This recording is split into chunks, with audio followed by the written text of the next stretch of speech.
Hello students, आज हम set theory का एक प्यारा सा लेक्चर लेकर के आए हैं जिसमें हम लोग पढ़ेंगे सब्ट्रैक्शन ऑफ सेट। ओके, इसके पहले के वीडियोस को अगर आपने नहीं देखा है तो उसको जाकर के जरूर देखिएगा। और हमारे इस चैनल पे आपको फिजिक्स, केमिस्ट्री और मैथमेटिक्स के बहुत ही प्यारे प्यारे वीडियोस आपको मिल जाएंगे। ठीक है, तो जाइए प्लेलिस्ट में और सारे वीडियोस पे विजिट कीजिए। और अगर किसी भी प्रकार का आपको कोई भी डाउट होता है तो आप कॉमेंट कीजिएगा, हम आपके कॉमेंट का ही वेट कर रहे हैं। आइए स्टार्ट करते हैं आज का वीडियो। आइए पहले किताबी भाषा देख लेते हैं, ठीक है। उसके बाद से आपको जिस भाषा में पसंद है, यानी मेरा भाषा है ना, उसमें आपको समझाएंगे। पहले इसको पढ़ते हैं। सब्ट्रैक्शन ऑफ सेट आपने देख लिया, हेडिंग लग गया है, ठीक है। पढ़ते हैं इसको, एक डेफिनेशन है, पढ़ करके भूल जाएंगे। ठीक, पढ़ते हैं। Set subtraction also known as the difference of sets results in a new set containing elements that are present in the first set but not in the second set। ठीक है, इसको आपने पढ़ा। अगर इसका अर्थ आपको समझ में आ रहा है तो अच्छी बात है, नहीं आ रहा है तो हम क्या करने के लिए हैं, हम उसी लिए है ना। आइए समझते हैं इसको, फिर आगे बढ़ते हैं इसको भूल करके। ठीक, कह रहा है कि सब्ट्रैक्शन ऑफ सेट क्या है, वो सेट के डिफरेंस के रूप में भी जाना जाता है। ठीक है, और ये जो सब्ट्रैक्शन ऑफ सेट है, ये क्या करता है, ये उन एलिमेंट्स को अपने अंदर कंटेन करता है, यानी अपने अंदर रखता है जो कि पहले वाले सेट में हो। जैसे अगर सब्ट्रैक्शन देख रहे हैं तो कोई भी दो सेट होंगे, है ना, उनके बीच में हम सब्ट्रैक्शन करेंगे तो जो पहला वाला सेट है उसके एलिमेंट्स आएंगे और जो दूसरा वाला सेट है उसके एलिमेंट नहीं आएंगे। ठीक है, उसमें भी क्या है, जैसे होता है कि दो सेट है हमारे पास, एक ये है एक ये है, ठीक है। तो इन दोनों सेट में जो कॉमन एलिमेंट होंगे उनको काट देना है।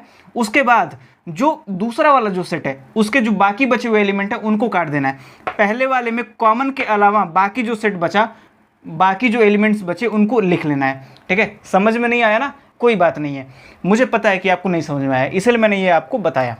अब समझते हैं इसको अच्छे से। ठीक है, आइए स्टार्ट करते हैं। इसको पहले मिटाते हैं, नोट कर लीजिएगा इसको। आइए अब कुछ एग्जाम्पल्स के माध्यम से समझने का प्रयास करते हैं कि वास्तविक तौर पर ये सब्ट्रैक्शन ऑफ सेट है क्या। ठीक है, आइए देखते हैं। मान लीजिए हमारे पास अगर कोई सेट है A 1 2 3 4। ठीक, अच्छा, हमारे पास कोई सेट B है, इसमें है एलिमेंट्स मान लीजिए 3 4 5 एंड 6। ठीक है, इतना है। और हमसे कहता क्या है, कहता है कि A माइनस बी बताइए आप हमको। ठीक है, अच्छा, अगर A माइनस बी हमको बताना है तो हम कैसे आखिर में इसका सब्ट्रैक्शन करेंगे, तो आइए देखते हैं। सबसे पहले मैं यहाँ पे ऐसे ही लिख देता हूँ कि क्या क्या आएंगे एलिमेंट्स, इतने आएंगे। ठीक है, अच्छा, अभी आप में से बहुत सारे लोग उस डेफिनेशन को ध्यान से देखे होंगे, उनको समझ में आया होगा। जिन लोगों ने ध्यान नहीं दे पाया, है ना, मतलब कि अच्छे से उसको नहीं समझ पाए, अब वो लोग समझेंगे। मैंने वहाँ पे कहा था कि वो जो है मतलब A माइनस बी, यानी कि एक डिफरेंस है हमारे पास, दो सेट का डिफरेंस 1 और 2, इन दोनों में से एक दूसरे को घटाएंगे, जो भी हमारे पास डिफरेंस आएगा वो लिखेंगे। अच्छा, ये तो हो गया बात कि डिफरेंस है।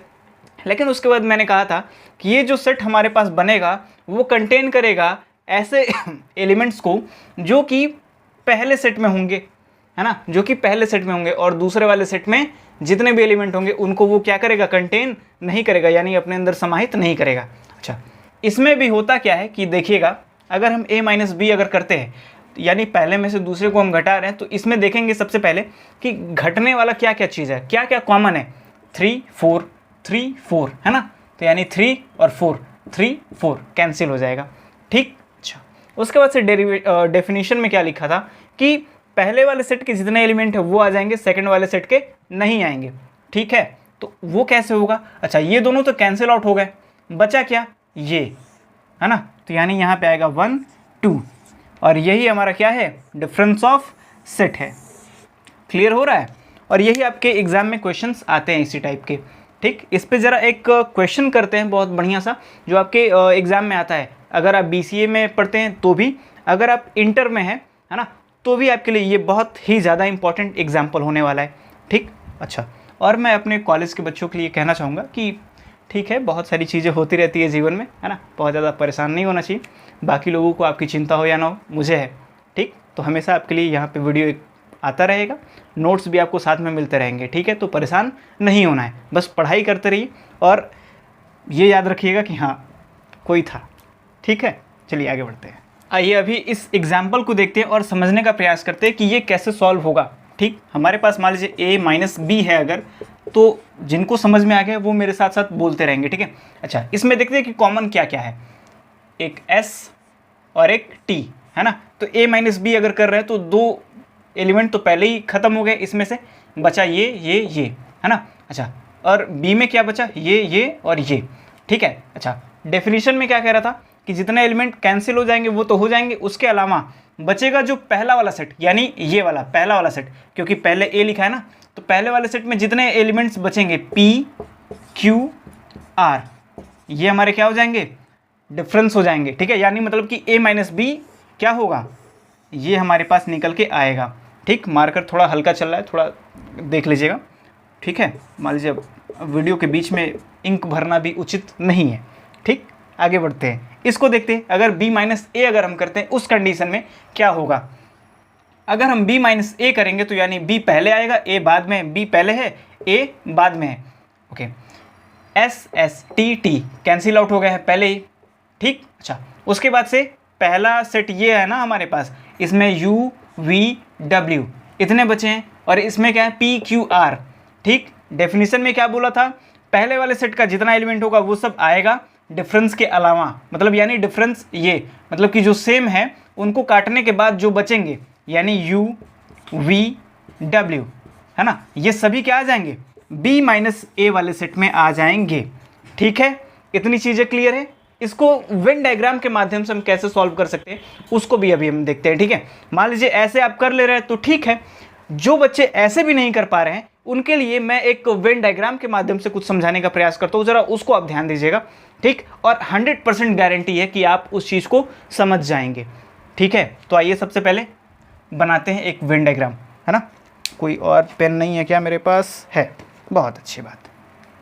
चलिए, तो सबसे पहले क्या करेंगे, वेन डायग्राम में सबसे पहले करना क्या होता है, वेन डायग्राम में करना होता है सबसे पहले एक चतुर्भुज का निर्माण, किस चीज़ का, रेक्टेंगल का जो है कि निर्माण करना होता है, और उसके बाद से उसमें बनाने होते हैं कुछ गोले, है ना। तो आइए चलिए कुछ गोलों को बनाते हैं। यहाँ पे ये ए हो गया और ये बी हो गया, ठीक।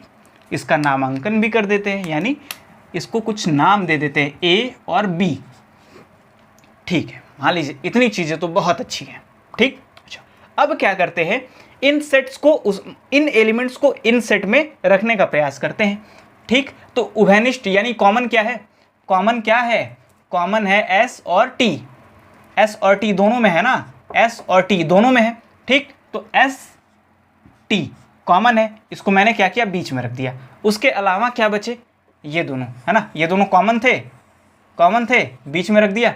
उसके अलावा ए वाले में क्या क्या है, p q r, ठीक, ये बाहर आ गया, बहुत गंदा है, ठीक है। उसके बाद बी में क्या है, u v w थोड़ा खतरनाक सा बन गया w, दोबारा से बनाइए सर, बहुत गंदे हैं आप, ऐसे बनाएंगे, ऐसे बच्चों को पढ़ाएंगे। चलिए ठीक है, बहुत अच्छी बात, ये हो गया हमारे पास। अच्छा, अभी हम क्या देख पा रहे हैं कि कॉमन वाला एलिमेंट बीच में है, उसके अलावा जो बचे हैं एलिमेंट्स वो अलग अलग हैं हमारे पास, ठीक है, यहाँ तक क्लियर है। अच्छा, और ये यूनिवर्सल सेट है, ये तो पता है ना, ठीक। अब हम क्या करते हैं, अगर a माइनस बी देखते हैं, a माइनस बी, तो हम कैसे बनाएंगे। अच्छा, कॉमन वाला एलिमेंट तो बीच में हमने रख दिया, ठीक, और ये हो गया सेकंड सेट वाला, लेकिन फर्स्ट सेट में क्या आ रहा है, ये क्या है, ये फर्स्ट सेट है ना, है तो ये पूरा, लेकिन ये उभयनिष्ठ निकल गया, यानी ये चला गया उसमें, तो बचेगा क्या हमारे पास, p q r। ध्यान से देखिएगा बाबू, है ना, बहुत ध्यान से देखिएगा ना, बहुत पीटेंगे, है ना। देखिए इसमें जो आया वो किस में आएगा, a माइनस बी में, a माइनस बी में, यानी a माइनस बी करते हैं तो इसको छोड़ करके, ये उभयनिष्ठ वाले को छोड़ करके बाकी a में जितने बचे वो सब आ जाएंगे। अच्छा, अगर हम b माइनस a करते हैं, इस कंडीशन में क्या होगा, जल्दी जल्दी बताइए, है ना, ताली थाली बजाते रहिएगा साथ में, ताकि प्रधानमंत्री जी का भी अपना जो नारा था वो आगे बढ़ता रहे, ताली और थाली, है ना। घर वाले भी सोचे कि बच्चे पढ़ रहे हैं आदित्य सर से और ताली थाली बजा रहे हैं, है ना, उनको भी लगेगा कि हाँ भाई मेरा बच्चा पढ़ाई कर रहा है। मान लीजिए अगर आप पढ़ाई कर रहे हैं और आपके मम्मी पापा को पता ही न चले कि आप पढ़ाई कर रहे हैं, तब, है ना, सारा भौकाल ही डाउन हो जाएगा, है ना। तो भौकाल बना करके रखना है, मम्मी पापा को एकदम डरवा के रखना है कि दिन भर पढ़ रहे हैं हम, ठीक है, ताली थाली बजाते रहिए। अच्छा, इसमें क्या आएगा, u v w, समझ में आया क्या? अगर समझ में आया है तो एकदम लाइक कर दीजिएगा और ताली थाली अपने घर में एकदम बजा दीजिए, ठीक है, ताकि आपके मम्मी पापा को पता चल जाए कि कोई आदित्य सर है, पढ़ाते हैं हमारे बच्चों को, और बंदरों को पढ़ा करके एकदम जो है लाल कर दिए एकदम, है ना, लाल वाले बंदर बन गए, है ना। अच्छा, आप लोग अच्छे बच्चे हैं, कोई बात नहीं। आप लोग का हमेशा एक शिकायत रहता है, सर जी आप हमको बंदर क्यों कहते हैं, तो आप बंदर है ना। तो चलिए, अच्छा अगर ये चीज़ें समझ में आई हैं तो ठीक है, नहीं समझ में आई है तो कमेंट कीजिएगा, कमेंट सेक्शन आपके लिए खुला हुआ है। और हमारा दरबार तो हमेशा हमारे प्रिय बच्चों के लिए, है ना, जो हमारे छोटे छोटे भाई बहन हैं, आप सभी के लिए हमेशा हमारा दरबार खुला हुआ है। तो बाबा आदित्य के दरबार में आप आइए और चीज़ों को, कॉन्सेप्ट को क्लियर करके जाइए, और जो कॉन्सेप्ट ना क्लियर हो पाए उसको आप हमारे लिए छोड़ दीजिए, अपने सारे दुखों को हमको दे दीजिए, हम आपके सभी दुखों को हर लेंगे, है ना। बस आप भरोसा दिखाते रहिए, शेयर करते रहिए और चैनल को सब्सक्राइब कर लीजिए, ठीक है। उसके बाद की जिम्मेदारी हमारी। चलिए मिलते हैं इसी के साथ अगले एपिसोड में, तब तक के लिए नमस्कार।